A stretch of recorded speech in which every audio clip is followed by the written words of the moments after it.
शांति। 29 सितंबर 2024 प्रातः मुरली। ओम शांति।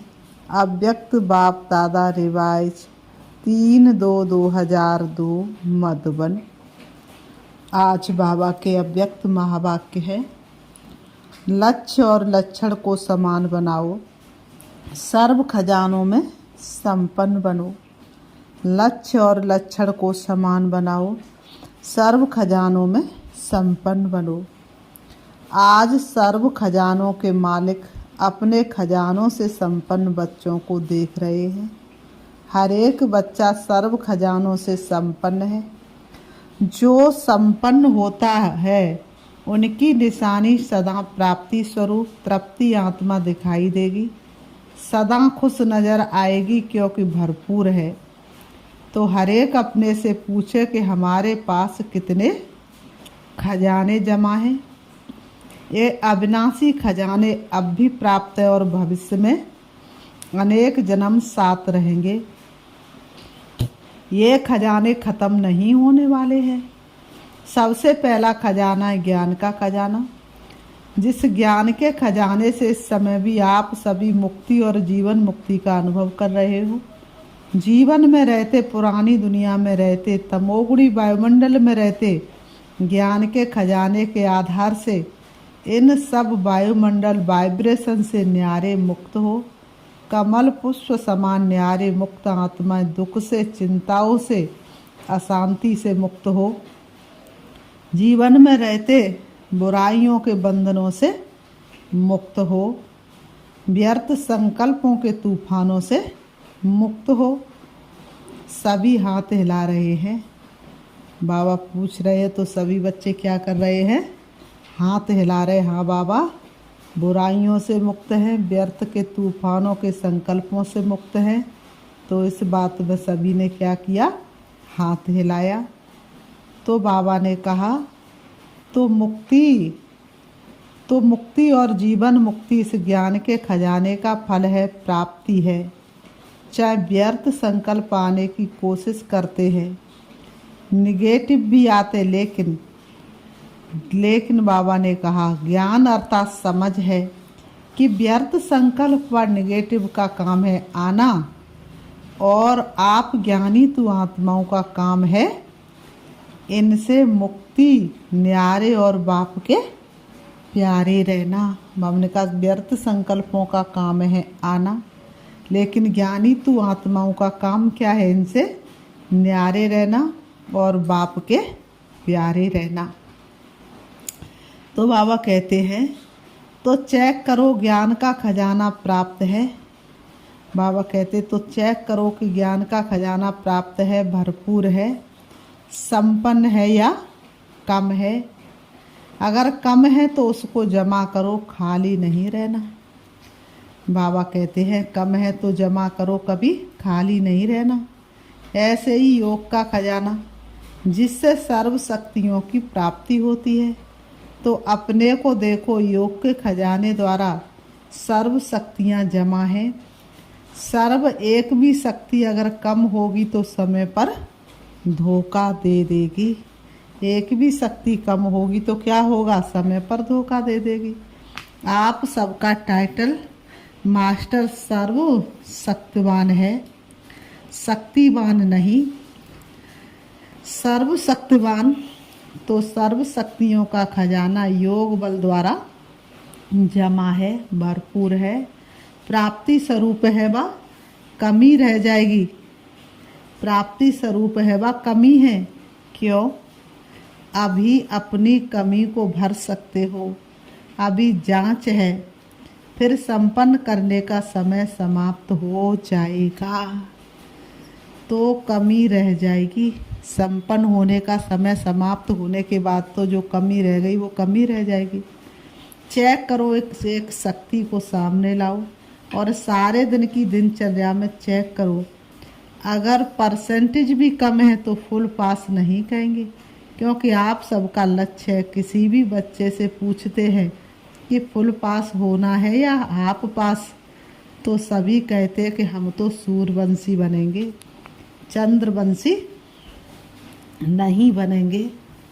चंद्रवंशी बनेंगे, बाप दादा बहुत अच्छा तख्त देंगे। बाबा ने कहा बनेंगे चंद्रवंशी। बाबा कहते चंद्रवंशी बनेंगे, चंद्रवंशी बनेंगे, बाबा बहुत अच्छा तख्त देंगे। इंडिया वाले सूर्यवंशी बन जाएं, फॉरेन वाले चंद्रवंशी बन जाएं, बनेंगे नहीं बनेंगे। सूर्यवंशी बनना है, बनना ही है ना। तो बाबा ने कहा ये तो बाप दादा चिट चैट कर रहे हैं। जब सूर्यवंशी बनना ही है, दृढ़ निश्चय है, बाप से और स्वयं से प्रतिज्ञा कर ली है, तो अब से किसी भी शक्ति की परसेंटेज कम नहीं हो। अगर कहेंगे सरकमटास अनुसार, समस्याओं अनुसार परसेंटेज कम रह गई तो 14 कला कम बन जाएंगे। इसलिए आजकल बाप दादा चारों ओर के सभी बच्चों का पोता मेल रजिस्टर चेक कर रहा है।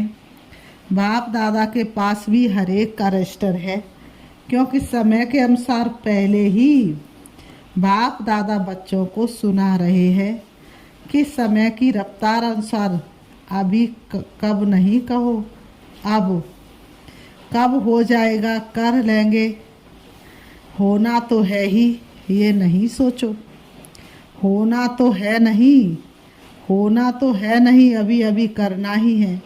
समय की रफ्तार तीव्र हो रही है, इसलिए जो लक्ष्य रखा है बाप समान बनने का, फुल पास होने का, 16 कला संपन्न बनने का, तो बाप दादा भी यही चाहते हैं कि लक्ष्य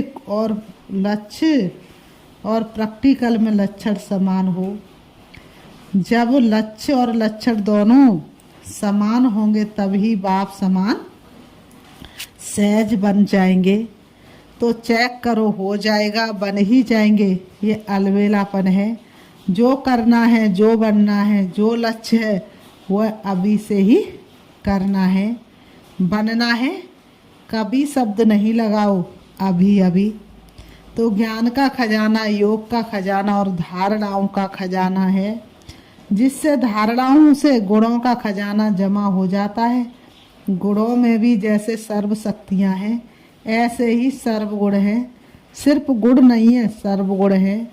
तो सर्वगुण है या सोचते हो 1-2 गुण कम हुआ तो क्या हुआ, चलेगा?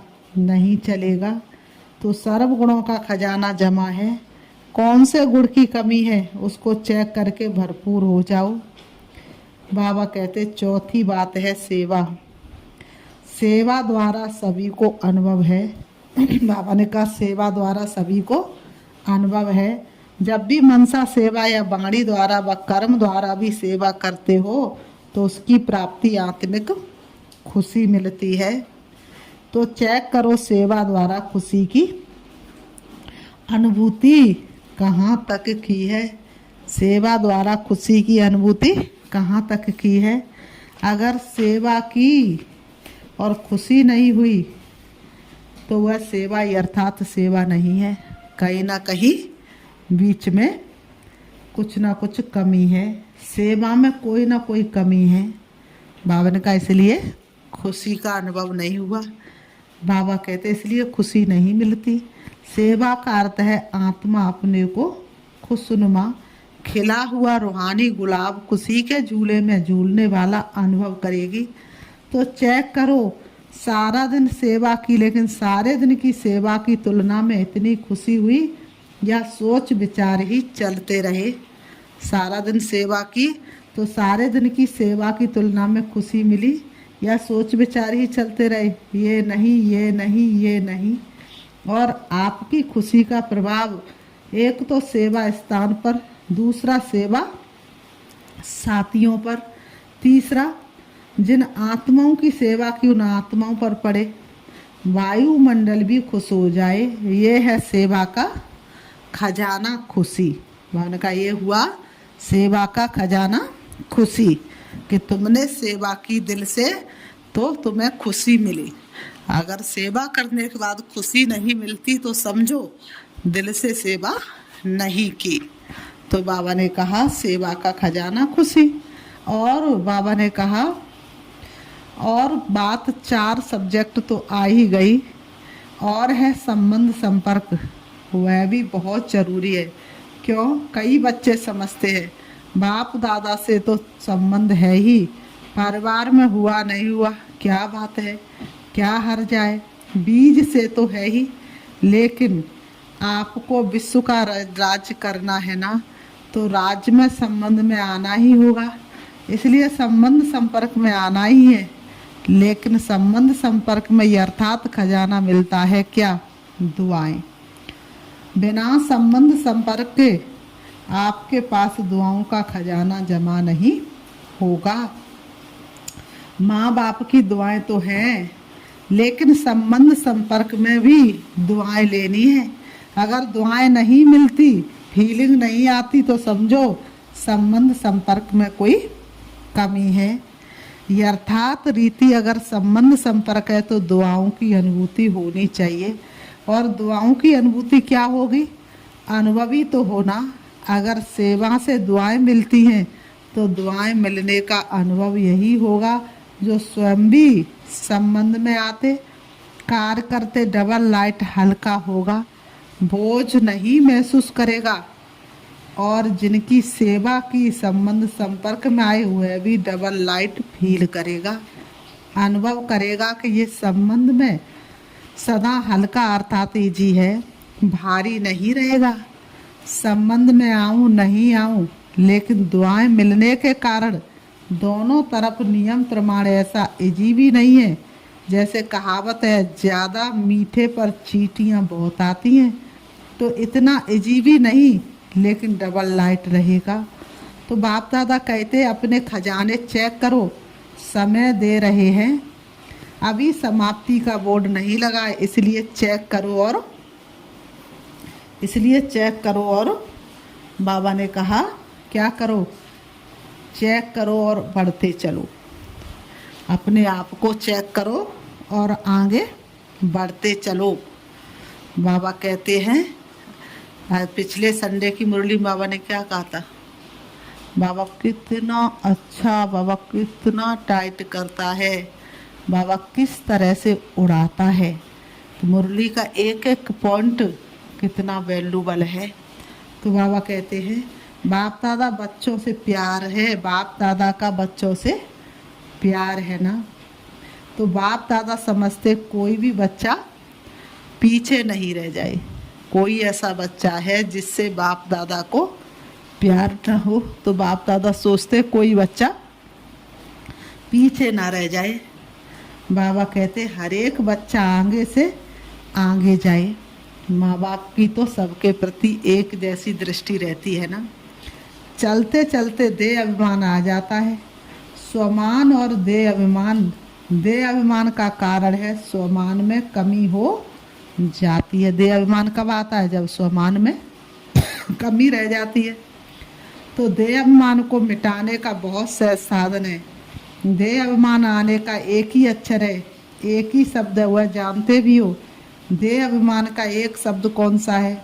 मैं अच्छा तो कितना बारी मैं कहते हो, सारे दिन में कितनी बारी मैं बोलते हो। बाबा कहते सारे दिन में कितनी बारी मैं और मेरा बोलते हो, कभी नोट किया है? अच्छा, एक दिन नोट करना, बार बार मैं शब्द तो आता ही है। बाबा कहते हैं लेकिन मैं कौन पहला पाठ है, मैं कौन। बाबा ने कहा बार बार मैं शब्द आता है, लेकिन पहले पाठ को ही पक्का नहीं करते हैं कि मैं कौन। जब देह अभिमान में कहते हो, लेकिन जब देह अभिमान में मैं कहते हो, लेकिन वास्तव में मैं हूँ कौन? आत्मा या देह। आत्मा ने देह धारण की या देह ने आत्मा धारण की, क्या हुआ? आत्मा ने देह धारण की, ठीक है ना। तो आत्मा, बाबा ने कहा तो आत्मा ने देह धारण की, तो मैं कौन? आत्मा ना। तो सहज साधन है, जब भी मैं शब्द बोलूं तो ये याद करो कि मैं कौन सी आत्मा हूँ। आत्मा निराकार है, देह साकार है। निराकार आत्मा ने साकार देह धारण की। तो जितना बारी भी मैं शब्द बोलते हो उतना समय ये याद करो कि मैं निराकार आत्मा साकार में प्रवेश किया है। जब निराकार स्थिति याद होगी तो निरंकारी स्वतः हो जाएंगे, देहभान खत्म हो जाएगा। वही पहला पाठ मैं कौन, ये स्मृति में रख करके मैं कौन सी आत्मा हूँ, आत्मा याद आने से निराकारी स्थिति पक्की हो जाएगी। जहाँ निराकारी स्थिति होगी वहाँ निरंकारी निर्विकारी हो ही जाएंगे। जो कल से नोट करना, बाबा कहते तो कल से नोट करना। जब मैं शब्द कहते तो क्या याद आता है, और जितना बारी मैं शब्द यूज करो उतना बारी निराकारी निरंकारी निर्विकारी स्वतः हो जाएंगे। अच्छा, बाबा कहते अच्छा, आज यूथ ग्रुप आया है। यूथ बहुत है। बाप दादा यूथ ग्रुप को वरदान देते हैं कि सदा आबाद रहना, एक भी खजाना बर्बाद नहीं करना, आबाद रहना, आबाद करना। लौकिक गुरु लोग आशीर्वाद देते हैं आयुष्मान भव, और बाप दादा कहते शरीर की आयु तो जितनी है उतनी ही रहेगी, इसलिए शरीर की आयु के हिसाब से आयुष्मान भव का वरदान नहीं देते हैं। लेकिन इस ब्राह्मण जीवन में सदा आयुष्मान भव। क्यों? ब्राह्मण सो देवता बनेंगे तो आयुष्मान तो होंगे ना। यूथ की बाबा ने कहा, यूथ की एक विशेषता होती है। आप यूथ अपनी विशेषता को जानते हो? क्या विशेषता होती है जानते हो? क्या विशेषता है?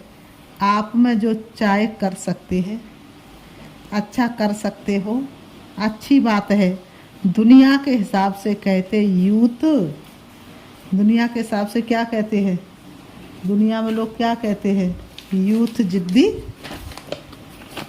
जिद्दी बहुत होते हैं। जो सोचेंगे वह करेंगे, दिखाएंगे, वह लोग उल्टा कहते हैं। लेकिन यहाँ ब्राह्मण यूथ जिद्दी नहीं है, लेकिन अपनी प्रतिज्ञा पर पक्के रहने वाले हैं, हटने वाले नहीं है। ऐसे हो यूथ, हाथ उठाना तो बहुत सहज है। बाप दादा खुश है हाथ उठाना, ये भी हिम्मत है ना। लेकिन रोज अमृत वेले बाप से की हुई प्रतिज्ञा के हम इस ब्राह्मण जीवन की प्राप्ति से, सेवा से कभी भी संकल्प में भी हटेंगे नहीं। बाबा ने कहा कभी भी हटेंगे नहीं। इस हिम्मत को, प्रतिज्ञा को रोज दोहराओ और बार बार चेक करो कि हिम्मत जो रखी, संकल्प किया हुआ प्रैक्टिकल में हो रहा है। गवर्नमेंट तो कहती है बस 2-4 लाख बन जाए तो ठीक है। बाप दादा कहते ये ब्राह्मण यूथ 1-1 लाख के समान है, इतने मजबूत है। देखो ऐसे नहीं, घर जाकर फिर लिख दो बाबा माया आ गई, संस्कार आ गया, समस्या आ गई। समस्याओं के समाधान स्वरूप बनो। समस्याएं तो आएंगी, लेकिन अपने से पूछो मैं कौन, समाधान स्वरूप हूँ या समस्या से हार खाने वाला हूँ? आप सबका टाइटल क्या है? विजयी रतन या हार खाने वाले रतन? विजयी रतन है। ब्राह्मण जन्म होते ही बाप दादा ने हर ब्राह्मण के मस्तक में विजय का तिलक अमर लगा दिया। तो अमर भव के वरदानी हो। अभी ये अपने से वायदा करो। ऐसे तो वायदा कहलाएंगे तो सब कर लेंगे, लेकिन अपने मन में अपने वायदा करो, अपने से वायदा करो। कभी भी संस्कार के बस नहीं होंगे। जो बाप के संस्कार हुए, मुझ ब्राह्मण आत्मा के संस्कार, जो द्वापर कलयुग के संस्कार है वह मेरे संस्कार नहीं, क्योंकि बाप के संस्कार नहीं है। ये तमोगुणी संस्कार ब्राह्मणों के संस्कार है, नहीं है ना। तो आप कौन हो? ब्राह्मण हो ना। बाबा पूछ रहे तो आप कौन हो? ब्राह्मण हो ना। बाप दादा को भी यूथ ग्रुप पर नाज है। देखो दादियों को भी यूथ पर नाज है। दादी को प्यार है ना यूथ से, एक्स्ट्रा प्यार है। कुमार है, सुकुमार है, कुमार नहीं सुकुमार है। एक एक कुमार विश्व के कुमारों का परिवर्तन कर दिखाने वाले। अच्छा कुमारों को काम दे, हिम्मत है, करना पड़ेगा। कुमारियाँ करेंगी तो काम दे रहे हैं, ध्यान से सुनना। तो जो अगली सीजन होगी, अगली सीजन में कुमारों का ऐसे ही स्पेशल प्रोग्राम रखेंगे। लेकिन भी है, ज़्यादा काम नहीं देते हैं। एक एक कुमार 10-10 कुमारों का छोटा सा हाथ का कंगन तैयार करके लाना। हाथ में कंगन पड़ता है ना, ब्रह्मा बाप को सदैव हाथ में फूलों का कंगन डालते हैं। तो एक एक कुमार कच्चे कच्चे नहीं लाना, पक्के पक्के लाना। तो मधुबन में तो आए, फिर घर जाए तो बदल जाए नहीं, ऐसे पक्के बनाकर लाना। जो बाप दादा देख देख कहे वाह कुमार वाह, ऐसे तैयार है, करेंगे। ऐसे थोड़ा सोचो, ऐसे ही हाथ नहीं उठा लो, करना पड़ेगा, बनना पड़ेगा। डबल फारे नर्स भी करेंगे। डबल फारे नर्स में कुमार हाथ उठाओ। तो आप भी 10 लाएंगे ना, बाबा कहते फारे नर्स भी लाएंगे, इंडिया वाले भी लाएंगे। फिर जो फर्स्ट क्लास क्वालिटी लाएंगे उसको इनाम देंगे, इनाम बढ़िया देंगे, घटिया नहीं देंगे। प्यार है ना कुमारों से। अगर गवर्नमेंट को ज़्यादा से ज़्यादा कुमार पॉजिटिव कर्म करने वाले मिल जाए तो गवर्नमेंट कितना खुश होगी। अगर आप 10-10 कुमार लाएंगे तो सारा हॉल कुमारों से भरेंगे। फिर गवर्नमेंट को बुलाएंगे, देखो ये कुमार, लेकिन लाने पड़ेंगे, बनाने पड़ेंगे। अगर अपनी स्थिति लक्ष्य और लक्षण को समान रखेंगे तो सेवा में सफलता होगी या नहीं होगी, ये संकल्प भी नहीं उठ सकता। हुई पड़ी है, सिर्फ आपको निमित्त बनना पड़ेगा। ये प्रतिज्ञा सदा रिवाज करते रहना। कमाल तो करनी ही है। अच्छा, मुरली के बीच अचानक बाप दादा के सामने 2 कुमार स्टेज पर आ गए हैं, जिन्हें हटाया गया। अच्छा, अभी खेल में खेल देखा। अभी बाप दादा कहते साक्षी होकर खेल देखा, इंजॉय किया। अभी 1 सेकंड में एकदम देह से न्यारे पावरफुल आत्मिक रूप में स्थित हो सकते हो। Full stop. बाप दादा ने बहुत पावरफुल ड्रिल कराई। अच्छा, यही अभ्यास हर समय बीच बीच में करना चाहिए। अभी अभी कार में आए, अभी अभी कार से न्यारे साकारी सो निराकारी स्थिति में स्थित हो जाए। ऐसे ही ये भी एक अनुभव देखा।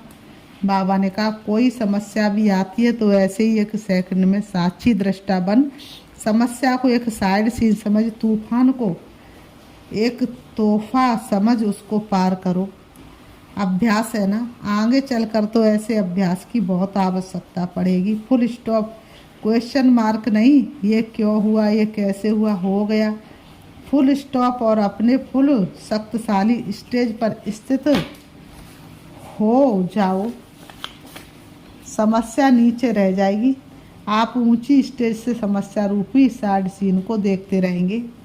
अच्छा, चारों ओर के सर्व खजानों से संपन्न आत्माओं को सदा हर समय प्राप्तियों से भरपूर मुस्कुराते हुए हर्षित रहने वाली आत्माओं को सदा बाप से की हुई प्रतिज्ञा को जीवन में प्रत्यक्ष करने वाले ज्ञानी तु आत्माएं, योगी तु आत्माएं, बच्चों को सदा लक्ष्य और लक्षण को समान करने वाले बाप समान आत्माओं को सदा हर समय सर्व खजानों का स्टॉक और स्टॉक लगाने वाले तीव्र पुरुषार्थी श्रेष्ठ आत्माओं को बाप दादा का याद प्यार, दिलाराम का दिल से याद प्यार और नमस्ते रूहानी हम बच्चों की रूहानी बाप दादा को याद प्यार और नमस्ते नमस्ते नमस्ते। आज की मुरली से बाबा ने वरदान दिया है, परिस्थितियों को शिक्षक समझ उनसे पाठ पढ़ने वाले अनुभवी मूर्त भव। परिस्थितियों को शिक्षक समझ उनसे पाठ पढ़ने वाले अनुभवी मूर्त भव। स्पष्टीकरण है, कोई भी परिस्थिति में घबराने के बजाय थोड़े समय के लिए उसे शिक्षक समझो। परिस्थिति आपको विशेष 2 शक्तियों के अनुभवी बनाती है, एक सहन शक्ति और दूसरा सामना करने की शक्ति। ये दोनों पाठ पढ़ लो तो अनुभवी बन जाएंगे। जब कहते हम तो ट्रस्टी हैं, मेरा कुछ नहीं है, तो फिर परिस्थितियों से घबराते क्यों हो। ट्रस्टी माना सब कुछ बाप हवाले कर दिया, इसलिए जो होगा वह अच्छा ही होगा। इस स्मृति से सदा निश्चित समर्थ स्वरूप में रहो। आज की मुरली से स्लोगन दिया बाबा ने कहा, जिनका मिजाज मीठा वह भूल से भी किसी को दुख नहीं दे सकते। जिनका मिजाज मीठा है वह भूल से भी किसी को दुख नहीं दे सकते। अच्छा, ओम शांति। अभी हम बाबा को याद करते हैं, अपने मन को एकाग्र करेंगे, देखेंगे अपने आप को चमकती हुई ज्योति के रूप में।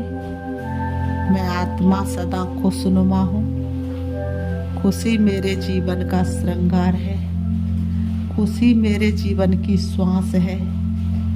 मैं वास्तव में बाप की बनने के बाद हमेशा खुश रहती हूँ, क्योंकि बाबा ने बताया सेवा से खुशी मिलती है।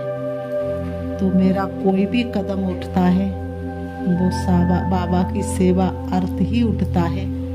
इसलिए मैं सदा खुशनुमा आत्मा हूँ। भाग्य विधाता स्वयं मेरा है, वो मेरे साथ है। भाग्य की कलम उन्होंने मेरे हाथ में दे दी है। मुझसे ज़्यादा खुश नसीब इस दुनिया में भला और कौन हो सकता है। इसलिए मैं सदा खुशनुमा आत्मा हूँ। खुशी मुझे आत्मा का श्रृंगार है, जिससे मैं हमेशा सजी हुई रहती हूँ। मेरी खुशी को देख करके दूसरे लोग भी अपने दुख को भूल जाते हैं। वह भी प्यारे पिता परमात्मा को पहचान करके उनको याद करना शुरू कर देते हैं। इसलिए मेरे हर कदम में सेवा समाई हुई है। मेरा हर कदम बाप की श्रीमत के प्रमाण है। वास्तव में मैं खुश नसीब आत्मा हूँ। ओम शांति। ओम शांति।